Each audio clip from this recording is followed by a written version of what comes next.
les choses, ben, il sera surpris de voir ce que Dieu est capable de faire. Parce que beaucoup de personnes pensent que marcher avec Jésus, c'est une histoire de religion. Ce n'est pas une histoire de religion. Ah ben, je suis de telle église, je viens de telle... Non, mais ce n'est pas ça. Avec Jésus, c'est marcher avec le Dieu Tout-Puissant, qui a tout créé. Amen. Qui a créé les Noirs, les Blancs, les Chinois, les Indiens, il a tout créé. Donc tu marches avec le Créateur. C'est ce qu'on n'arrête pas de dire. Et si tu es né, c'est parce que Dieu a voulu. Si tu es sorti, peu importe, africain, européen, entier, haïtien, peu importe, guyanais, peu importe, indien, américain, peu importe, c'est Dieu qui a voulu que tu naisses dans ce peuple. Amen. Parce que Dieu aime tous les peuples. Dis-moi amen. Amen. Amen ou pas amen? Dieu aime tous les peuples. Alléluia. Dieu aime tout le monde. Donc tu dois t'aimer, tu dois t'apprécier. Au début, on disait, apprécie-toi tel que tu es. Tu es né dans la bonne famille. Amen. Dans la bonne famille. Et tu es né dans la bonne époque. Ok? Dans la bonne époque. Dans la bonne époque. Tu es né dans la bonne époque. Amen. Dans la bonne époque. Dans la bonne époque. Et tu es bien là où tu es. Tu es bien là où tu es. Tu es bien là où tu es. Tu es heureux. Tu es heureux. On a vu ce qui se passe en Mayotte et tout ça. On se dit, l'endroit où on est le plus heureux, c'est dans la présence du Seigneur. Parce qu'on peut même dans une île paradisiaque, demain il peut avoir un torrent, il peut avoir un cataclysme, et puis on peut tout perdre. Donc c'est dans la présence du Seigneur. Après, peu importe le pays où tu es localisé. Amen. Voilà. 1 Corinthiens chapitre 11, verset 1, il dit ceci. Soyez mes imitateurs, comme je le suis moi-même de Christ. Soyez mes imitateurs, comme je le suis moi-même de Christ. Donc c'est Paul qui dit ça. Soyez mes imitateurs, mais comme j'imite Christ. Voilà. Et on voit que Jésus-Christ, c'est le modèle par excellence. Quelqu'un qui a accepté d'endurer, de souffrir. Il a accepté les coups, la crucifixion. Il a accepté d'avoir mal, d'endurer les problèmes. Mais on voit que sa souffrance était pour un temps. Parce que Dieu lui a montré sa gloire plus tard. Alléluia. Et c'est ce que Dieu veut pour nous. Nous montrer sa gloire. Mais parfois, acceptons pour un temps de souffrir un peu. Ou un peu de temps. Okay? Il dit, soyez mes imitateurs comme je le suis moi-même de Christ. Soyez mes imitateurs. Et puis là, il dit, au Corinthiens, je vous loue de ce que vous vous souvenez de moi à tous égards et de ce que vous retenez mes instructions telles que je vous les ai données. Donc c'est important, tu vois, quand le pasteur prêche, tu vois, la parole, que tu puisses retenir ce qui est dit et que tu puisses mettre en pratique. C'est possible. Et que tu apprennes par la parole quand tu t'enseignes de prendre autorité, de prier avec autorité. Amen. Vous devez commander aux situations. Qui commence à prier comme ça depuis qu'on enseigne ça? Est-ce que vous prenez autorité sur des situations compliquées? Non? Ça vous arrive? Non, il faut faire ça. Rapidement. Prendre l'autorité, c'est quoi? Par exemple, si tu vois que tu es oppressé au travail, tu as le droit d'aller quelque part aux toilettes ou quand tu vas en pause, et tu prends autorité. Tu dis, Seigneur, cette situation, au nom de Jésus, je te chasse. Vous devez apprendre ça. Vous devez apprendre ça. Parce que si vous acceptez les problèmes que vous avez, ça ne va pas aller. Vous devez apprendre à prendre autorité sur les situations compliquées. Amen. C'est important. Il faut le faire. Moi, c'est ce que je fais. Il faut le faire. Donc, tu vois, c'est important. Il dit ceci. Je vous loue de ce que vous vous souvenez de moi, tu vois. On se souvient de ce que le pasteur t'enseigne à tous égards, tu vois. Et de ce que vous retenez mes instructions. C'est important. Parce que si tu ne retiens pas ce qu'on te dit, ce qu'on t'enseigne, le diable va faire de toi de la bactérie. Il va t'écraser. Et souvent, beaucoup de personnes ont des problèmes. Ce n'est pas parce qu'ils sont à l'église, ils sont en train de rêver. Pourquoi? Ils rêvent simplement parce qu'ils ne considèrent pas ce qu'on leur dit. Et leur vie, c'est un problème, tu vois. Ils n'ont que des problèmes, que des souffrances. Ils disent, mais pasteur, ça ne va pas. Ça ne va pas parce que tu ne veux pas retenir ce qu'on te dit de retenir. Eh oui, c'est pour ça. Parce que Dieu a dit, tout est possible en celui qui croit. Amen. Tout est possible en celui qui croit. Donc si ça ne marche pas pour toi, c'est parce que quelque part, tu ne veux pas retenir ce qu'on te dit. Donc Dieu pardonne, Dieu ne nous condamne pas. Il dit, mais à partir d'aujourd'hui, retiens ce qui te dit et mets en pratique ce qui est, et tu vas voir le changement dans ta vie. Toi comme moi j'ai un travail, j'ai un boulot, je travaille, j'ai des collègues de travail. Mais comme je mets en application ce que la Bible, ce que Jésus m'enseigne, mais mes problèmes sont effacés, même s'il y a des combats. Pourquoi? Parce que je m'attache sur la parole. Et Dieu est capable de t'élever. Il est capable de le faire. Vous devez faire confiance au Seigneur. Je sais de quoi je parle. Dieu est capable de changer complètement ta vie. Dieu est capable de transformer complètement ta vie. Il est capable de le faire. Mais il faut que tu crois simplement. Il faut que tu crois. Dieu est capable. Il y a des choses parfois que j'ai attendu tellement d'années. J'ai cru, j'ai prié. Je vois des choses s'ouvrir maintenant. Je vois des situations se débloquer maintenant. Mais c'est le fruit d'une persévérance et d'une détermination. Aujourd'hui, d'autres personnes te disent merci. Merci vraiment. On vous remercie d'avoir fait ça. Mais c'était des combats, même dans les familles, des combats, la détermination, la foi, l'endurance. Et quand tu vois ce que Dieu fait, tu dis, waouh, Seigneur, tu es bon, tu exauces, tu es puissant. Samedi encore, on allait avec Sandra, on était à la poste. On était à la poste, on était en train, on avait fini d'envoyer un colis, tout ça.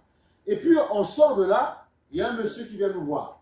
Un monsieur, tu vois, bon, on dit, si on peut dire ça, un Européen, si on peut dire ça. Voilà. Il vient nous voir, il avait eu un AVC, tu vois. Il est venu nous voir, il dit, monsieur, est-ce que vous avez 2 euros, s'il vous plaît? Et puis moi, je n'avais pas de monnaie, c'est Sandra qui lui a donné plus que même ce qu'il voulait, tu vois. Et après, j'ai demandé, et puis le Seigneur m'a dit, prie pour lui, tu vois. Il a fait un AVC, 55 ans. Je lui ai dit, vous êtes encore jeune, 55 ans, et puis tu vois, c'était compliqué, tu vois. Et il nous dit, comme quoi il faut toujours être connecté avec l'esprit, parce que tu ne sais pas comment Dieu peut faire. Et le Seigneur me dit, non, il ne va pas partir comme ça, il faut prier pour lui. Voilà, je dis, ok, bon, mais je dis, bon, on a discuté, on a parlé, il nous a expliqué que sa femme est partie parce qu'elle a supporté trop longtemps. Vous savez, quand on est parfois très malade, parfois on devient exécrable, parfois on est dur avec les gens même qui veulent nous aider, tu vois. Voilà, donc du coup, voilà, ceux qui s'occupent des personnes qui sont malades, ils connaissent, tu vois. Parfois, les gens, ils sont durs à vivre, tu vois. Et donc, il a dit, ouais, il est parti parce que, voilà, il n'a pas supporté ce qu'il avait. Okay. Et donc, on a prié pour lui, on a que la paix du Seigneur soit sur son cœur et tout ça. Et je bénis Dieu parce que Dieu nous a permis de mettre une semence dans son camp, on lui a donné l'adresse, le prospectus de l'église, avec la foi média, tu vois. Mais ça veut dire qu'il faut tout le temps être connecté avec le ciel parce que tu ne sais pas à quel moment Dieu va faire. Et il était content, il m'a dit merci, merci, merci beaucoup. Il était vraiment dans la joie, il est reparti. Il était bien, tu vois, il était heureux, mais tu vois, tout triste qu'il était, il est reparti avec la joie du Seigneur. Voilà, on a prié pour son cœur, on a demandé, Seigneur, apaise son cœur, tu vois. Comme ça, on sortait devant le parking, il nous accose. On a dit, bon, les voitures, on est devant les gens, c'est pas grave, on va prier pour lui. Tu vois. Donc c'est ça. Donc le Seigneur, tu ne sais pas à quel moment il peut te saisir. Tu comprends? Tu ne sais pas à quel moment. Parce que les gens souffrent, les gens ont besoin, ils souffrent, ils ont besoin de guérison, de délivrance, ils ont besoin de paix, ils ont besoin qu'on puisse les aider. Tu vois, ils ont besoin de ça.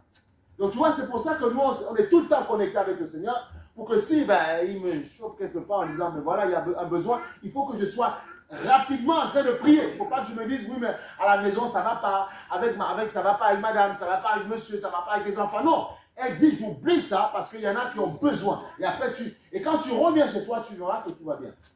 Ça veut dire quoi? Occupez-vous, gérez les affaires de Dieu d'abord.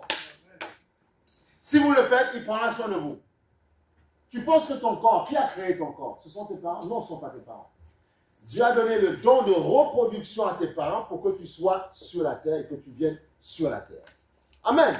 C'est Dieu qui a voulu ça. Donc si c'est Dieu qui a voulu ça, tu dois lui faire confiance. Et c'est comme ça que parfois, on peut déclencher des guérisons dans les corps. Ah ben oui. Parce que tu dois croire que si tu lui as dit, Seigneur, le corps que j'ai, c'est toi qui l'as créé quand même. Tu vois, ce corps dysfonctionne, Seigneur. Alors, Seigneur, fais grâce. Et parce que tu lui rappelles que c'est lui qui a créé ton corps, il viendra agir. Mais si tu crois que c'est ton père, ta mère, tu auras des problèmes. Parfois, ça ne va pas marcher. Parce que souvent, nous héritons dans le sang de ce que nos pères, nos grands-pères, nos parents avaient. On hérite, c'est ce qu'on appelle les liens de sang. Parfois, vous allez voir, même quand vous allez voir un médecin, il vous dit, est-ce que dans votre famille, il y a telle ou telle maladie? Parfois, ils posent ces questions. Parce qu'ils savent que les maladies familiales, ça arrive. Parce que c'est le même sang que vous avez et c'est ce même sang qu'on transfère.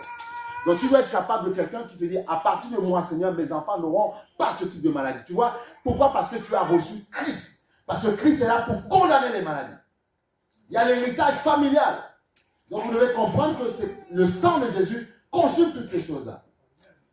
Amen. Mais c'est important de comprendre que c'est Jésus qui nous a créés. Il est passé par ton père et ta mère, mais c'est Dieu qui a voulu que tu sois sur la terre.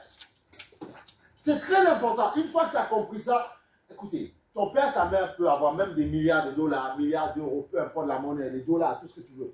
Mais Jésus a plus que ça, puisque la Bible dit l'or et l'argent lui appartiennent. L'or et l'argent lui appartiennent. Donc si tu as compris que si tu fais le Dieu, vous savez, moi quand j'ai perdu mon paternel par exemple, je croyais que j'étais orphelin. Oui. Et j'ai dit, en fait quand j'ai reçu Christ, j'ai dit, je ne suis plus orphelin. Parce que j'ai rencontré mon vrai Père, qui est Dieu. Parce que Dieu m'a fait comprendre que c'est lui qui a créé mon père et ma mère. Amen. Et c'est à ce moment-là que ma vie a été transformée. Alléluia. Gloire au Seigneur. Parce qu'il m'a fait comprendre que c'est lui qui a créé mon père et ma mère. Et là, ma vie a changé totalement, complètement. C'est ça que tu dois faire. Alléluia. On voit par exemple là, vous êtes deux sœurs, mais tu dois te dire, au-delà d'être ma sœur, nous sommes des créatures de. Voilà. Et là, vous allez voir. Et votre lien sera encore plus fort. Parce que c'est Dieu lui-même qui l'a fait. Parce que même entre frères et sœurs, parfois, il peut y avoir des tensions. Ça peut arriver, ça arrive dans des familles. Mais si vous, moi, je connais des frères qui tous les deux, ils connaissent Dieu. Et ils ont, eux, tous les deux, une communion avec Dieu. Mais ils ont un lien très fort parce que c'est Dieu lui-même qui a scellé le lien. Tu vois, c'est comme ça qu'il faut marcher. Et là, si vous êtes deux frères et sœurs, vous marchez dans le Seigneur, que vous vous accrochez en Jésus, vous allez voir, vous allez être une armée terrible. Je connais des familles comme ça, ils servent le Seigneur tous les deux frères. Des jumeaux, ils sont, tu vois, et ils marchent avec la grâce de Dieu. Pourquoi? Parce qu'au-delà de leurs parents, ils se sont liés à Dieu. Donc, cherchez Dieu de manière chacune. Vous allez voir l'onction que Dieu va dégager. Pour vos vies respectives. C'est ça qu'il faut faire. Oui. Alors maintenant, on va aller sur Hébreux chapitre 13, verset 7. Donc l'important, c'est de regarder ceux qui nous enseignent. C'est important. C'est important. Et c'est comme ça que vous allez aller très loin. C'est important donc Hébreux chapitre 13, verset 7. C'est important de regarder. Vous n'êtes pas seul dans la foi. Parfois, vous marchez tout seul, vous avez des combats, ça devient compliqué. Parce que parfois, vous ne regardez peut-être pas à ceux qui vous enseignent. Vous ne regardez peut-être pas à ceux qui veulent vous encadrer. Vous vous dites, non, mais je vais arriver de moi tout seul. Ce n'est pas vrai. Regarde à ceux qui peuvent t'amener loin dans le Seigneur. Et ceux qui souffrent comme toi, mais qui arrivent. Hébreux chapitre 13, verset 7. Hébreux 13, verset 7, il dit ceci. Souvenez-vous de vos conducteurs qui vous ont annoncé la parole de Dieu. Considérez quelle a été leur fin et leur vie et imitez leur foi. Amen. C'est important. Imite leur foi. Donc, en ce matin, avec beaucoup d'humilité, j'ai envie de te dire, imite ma foi. Oui. Comme ça. C'est ça. Imite leur foi, leur détermination, le courage qu'ils ont. Parfois, vous souffrez. Parfois, c'est compliqué. Mais porte des regards parfois sur celui qui t'enseigne. Dis, mais comment il fait cet homme-là? Comment il fait pour là? Pose des questions à Dieu. Et là, Dieu te répondra. Imitez leur foi, tu vois. Pourquoi ils demandent d'imiter leur foi? C'est parce que ces serviteurs-là, ils avaient été vainqueurs dans tout leur combat. Amen. Donc tu vois, il dit, souvenez-vous de vos conducteurs qui vous ont annoncé la parole. Considérez quelle a été la fin de leur vie et imitez leur foi. Imitez leur foi. Les gens m'ont dit, non, je n'ai pas besoin des hommes. Moi seul, oui, j'ai Dieu dans mon cœur. Oui, tu as Dieu dans ton cœur. Mais Dieu parfois passe au travers des hommes et des femmes qui sont parfois devant toi. Et comme tu ne veux pas regarder, malheureusement, parfois tu as des combats. Alors Dieu te dit, regarde simplement, regarde comment ça fonctionne. Et appuie-toi dessus. Moi, c'est souvent ce que je fais. Quand je vois les gens qui sont dignes de confiance, quand je vois leur vie, quand je vois leur détermination, moi, ça m'encourage, tu comprends? Ça m'encourage à avancer, à ne pas craquer, à ne pas baisser les bras. Alléluia! Ça m'encourage à ne pas baisser les bras. Parce que je vois qu'ils sont déterminés. Et par leur vie, je vois que la foi est réelle. Je vois que le monde spirituel est réel. Je vois que Jésus est réel. À cause de la foi de celui qui est devant moi. C'est comme ça.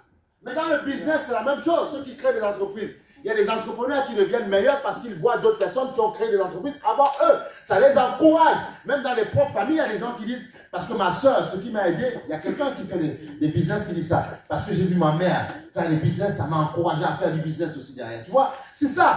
Parce que tu vois quelqu'un faire et tu le vois réussir, tu te dis, je vais copier ce qu'il fait, pas avec moi aussi ma façon de faire, mais pour être encouragé à le faire. C'est ça. Donc, copiez, regardez comment les pasteurs, regardez comment la détermination qu'ils ont.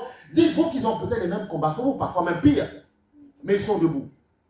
Ah oui, je suis debout, mais ce n'est pas parce que tout va bien. Je suis debout parce que je combats et j'ai la victoire. Oui, au nom de Jésus, à chaque fois, je peux dire avec fierté et humilité que Dieu me donne la victoire en chaque fois. Et qu'à chaque fois, le diable est mis en déroute. Je peux le dire ça. Parce que je cherche sa face. Donc, en retour, tu dois faire quoi? Tu dois copier, imite ma foi. Imite la foi de ceux qui t'enseignent.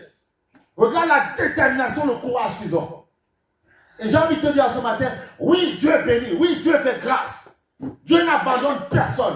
Quand il dit quelque chose, même quand tu pries, même si tu n'as pas encore la solution maintenant, tu l'auras peut-être dans 1 an, dans 6 mois, dans 2 semaines, mais tu l'auras. Dieu t'aime parce que tu es son enfant. Il t'aime, le Seigneur. Il t'aime plus que ton père, ta mère, ton frère, ta soeur. Il t'aime même plus que tes enfants, plus que toi. Il t'aime plus que tout. Dieu t'aime parce que tu es la prunelle de ses yeux. Tu vois les petits enfants qui sont là. Parfois, tu penses que tu les aimes beaucoup. Dieu les aime plus que tu ne penses. Il les aime plus que toi. Même si tu dis, mais Seigneur, c'est moi qui ai souffert pendant 9 mois. Il dit, attends. C'est moi qui t'ai donné, cette capacité d'enfanter. Et moi, je les aime plus que toi. Il y a une parole qui dit, même si un père ou une mère abandonne son enfant, je ne t'abandonnerai pas. Le Seigneur l'a dit, c'est marqué dans la Bible. Donc ça veut dire que Dieu aime nos enfants plus que nous-mêmes. Il ne faut jamais l'oublier. Voilà pourquoi c'est une grâce qui te fait de pouvoir être père et mère. Donc tu dois apprécier, tu dois être heureux. Tu dis, Seigneur, waouh, tu as fait de moi une mère. J'ai pu mettre les enfants au monde. D'autres personnes n'y arrivent pas, j'ai pu le faire. Tu ne dois pas te glorifier, tu dis Seigneur, merci. Merci Papa mon Dieu. Merci, tu dis Seigneur, merci. Tu dis merci Seigneur. Et quand tu vois ça, ne te plains pas. Il y a une parole qui dit, les enfants sont la richesse d'une famille.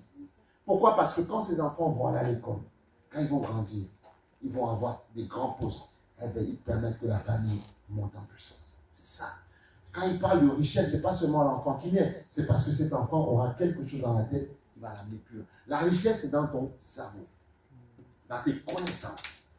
C'est pour ça que Dieu parle de ça. La richesse. Donc ne baissez pas les bras. Soyez heureux dans la maison du Seigneur. Soyez dans la joie. Dieu t'aime, c'est tout. L'autre ne t'aime pas comme tu veux, c'est pas grave. Dieu t'aime, c'est tout. C'est ce qui est mieux, non? C'est ça qui est bien. Parce que même si demain tu peux avoir quelqu'un qui te dit je t'aime à la folie, tout ça, c'est pas vrai, il va te dire ce qu'il veut. Mais demain la même personne pourra peut-être tourner la tête, tu vois, ou peut-être ne pas t'aimer comme tu veux qu'on t'aime. Mais Dieu t'aime, c'est le plus important. Il dit mais Seigneur, mais tu ne connais pas ma chair, il te connaît. Et il connaît ton esprit. Et on a vu la semaine dernière que l'esprit est bien disposé. Ça veut dire que la grâce est dans l'esprit. Donc si tu laisses ton esprit se faire aimer par l'esprit de Dieu, tu seras l'homme et la femme le plus heureux du monde. Et tu seras en paix, en paix, en paix. Tu sauras supporter les situations complexes. Alléluia. C'est ça. Donc sois consolé, sois dans la paix.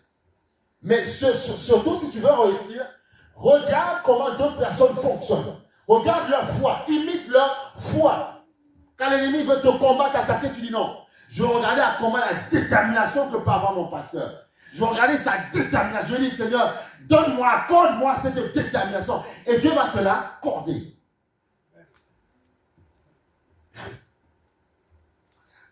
On va aller sur la parole. On va aller sur Jacques. Merci Seigneur.